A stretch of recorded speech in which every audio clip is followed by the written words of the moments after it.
Hey everyone, if you'd like to see how I made this delicious keto eggplant lasagna recipe, please keep watching.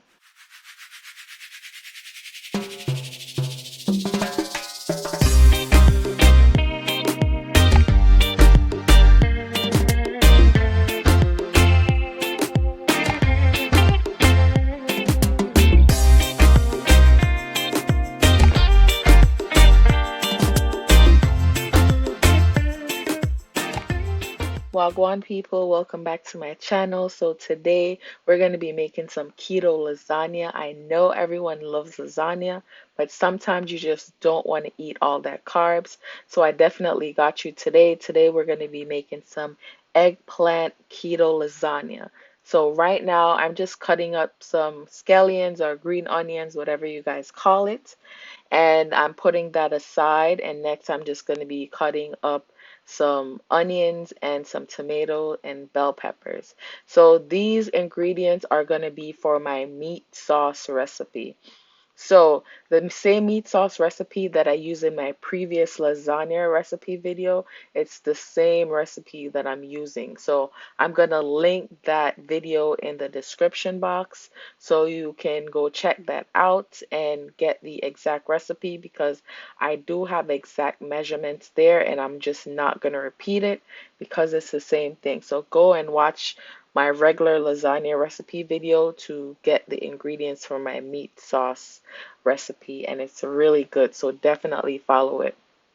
And all these ingredients, I'm just cutting them up in bite-sized small pieces. I don't want it to be too big, so you definitely see here I'm just roughly chopping everything up, because everything, when it cooks, it's going to go down, decrease. So it's fine. You don't want to cut it up too big.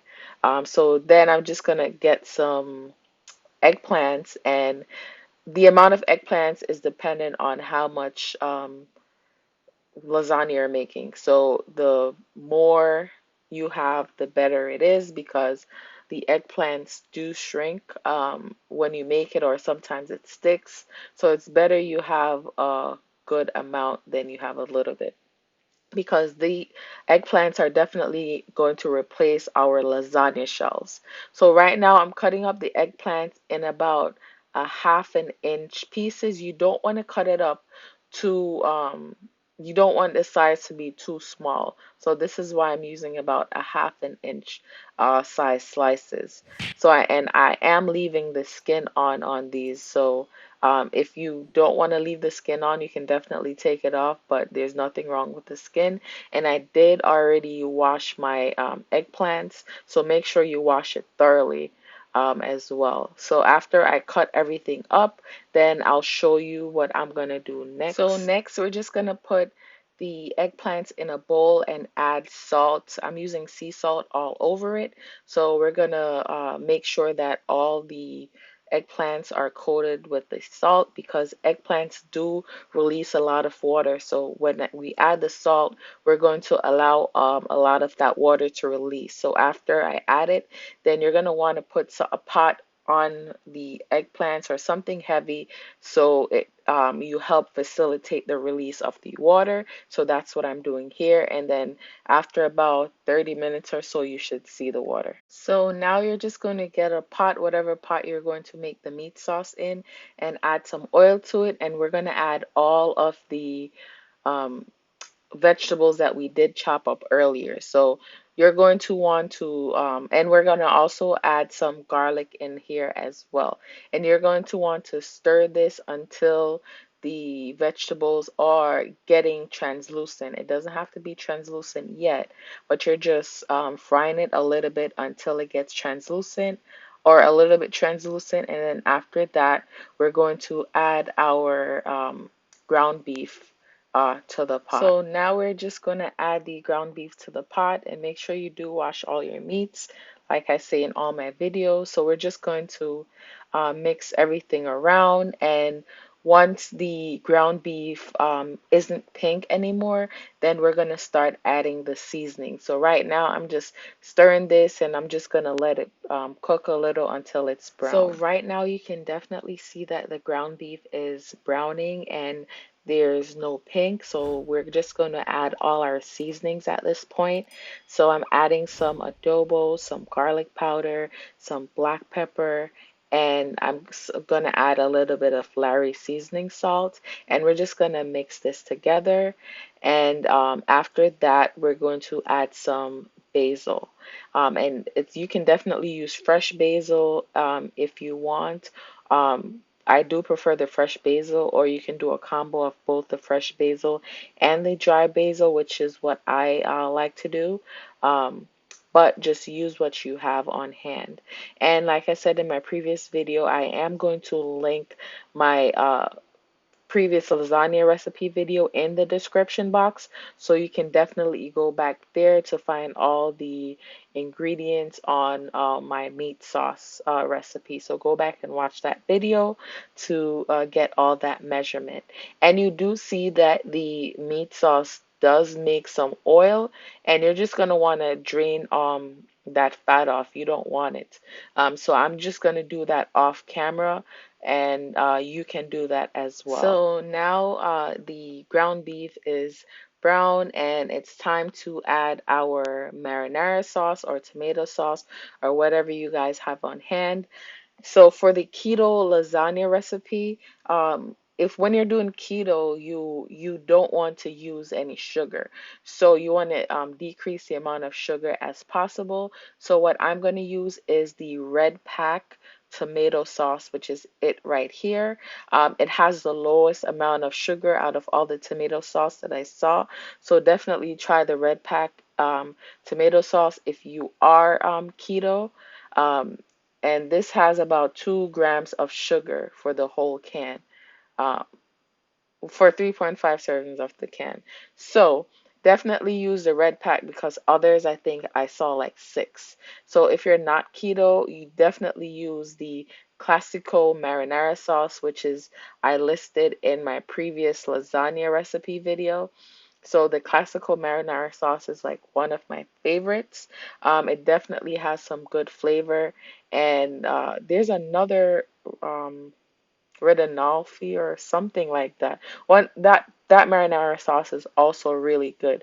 But the sugars were too high in them. That's why I did not use those. So I'm just using the tomato sauce for this recipe because I was trying to make a keto lasagna recipe video. And right here, I'm adding some sugar. And the sugar that I am adding is Splenda sugar.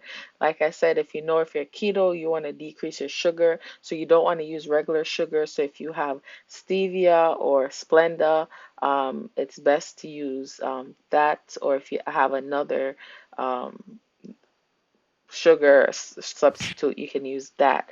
But the I prefer the Splenda because stevia can have like this really off aftertaste, like it could be kind of bitter. So the Splenda is definitely better to use in this recipe. So after I add the tomato sauce, and I'm just gonna cover it and let it cook for a bit. So now I'm just gonna add some more dry seasoning to this mixture. So I'm going to add some oregano, and I'm going to add some dried basil, and we're just gonna mix this around. And like I said before, I like to use both the fresh basil and the dry basil. So this is a point in the process that I am going to add it. And I'm also tasting as I go along. And I'm also going to add some Romano Parmesan cheese. So we're just going to add this to it and mix that as well and taste it. So it's been about 30 minutes. And I'm just going to show you all the water that it made, and this is how much water the eggplants made. So it's definitely key to salt and let it sit and get rid of all that excess water, or your lasagna is going to be really watery. So next, you're just going to get a baking tray and oil it. And it's key to oil the tray because this can stick. And we're going to add all the eggplants to this tray, and you're going to want to make sure it's laid flat, and we're going to want to brown each side. So we're going to I forgot to oil this tray. I definitely should have, but um, it's fine.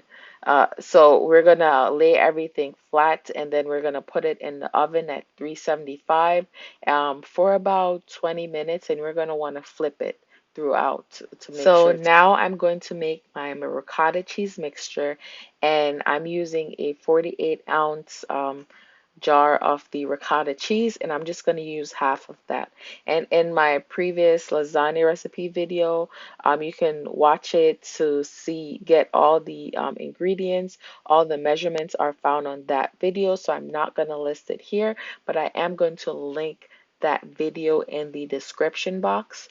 So, and I am adding 1 egg, and I'm going to add some basil, some parsley, some oregano, and some Parmesan cheese to this. And for this, you can use a Parmesan Romano cheese mixture, or if you just have Parmesan cheese, that's also fine. Um, or you can just buy Parmesan cheese separately and Romano cheese separately and mix those. If you watch my previous video, I definitely told you how you can adjust all of these measurements if you have a certain amount of thing. So definitely watch my next video. So when I add the cheese, I'm just also going to add some mozzarella cheese to this as well.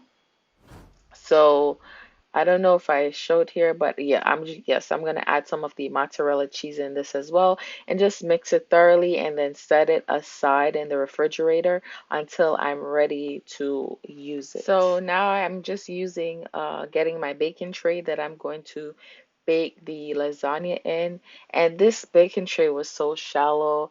I did not have a bigger baking tray, so you're gonna see that it's gonna be like spilling over in the end, but I just had to use what I had on hand because I definitely wanted to get this video out to you guys.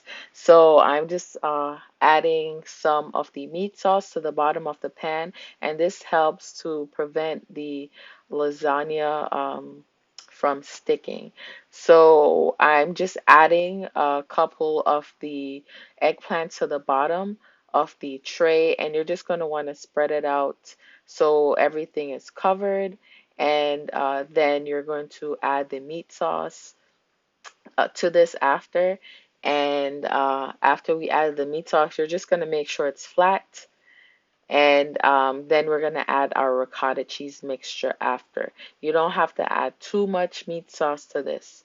So yes, so now we're just going to add the ricotta cheese mixture. And the best way for me to do it is to basically dollop a little bit of ricotta cheese mixture all over it, a little bit at a time. And then after that, you just take that spatula that I'm using, and we're just going to use it to spread it, and that just helps out so much instead of using the spoon, because if you just use a spoon in the beginning, it's just going to be a mess and everything is just going to be mixed in, and we don't want that. We want to see each layer and to show that each layer is what. So next we're going to add a little bit of the mozzarella cheese to the bottom, and then we're going to add a little bit of Parmesan cheese to that. And then after we do that, then we're just going to do the next layer. And we're just going to repeat this step. So we're just going to add the next layer of the eggplant. And if you keep watching this, you can see that I basically almost ran out of the eggplant, but I definitely made it work. That's why I said before it's better to have more eggplant than less eggplant, because if you can see that it broke up when I was turning it, so uh, it could have been worse than this, and I couldn't have had enough eggplant. So definitely use more eggplant than less eggplant. So I'm just gonna show you what the um, it looks like after I layer everything.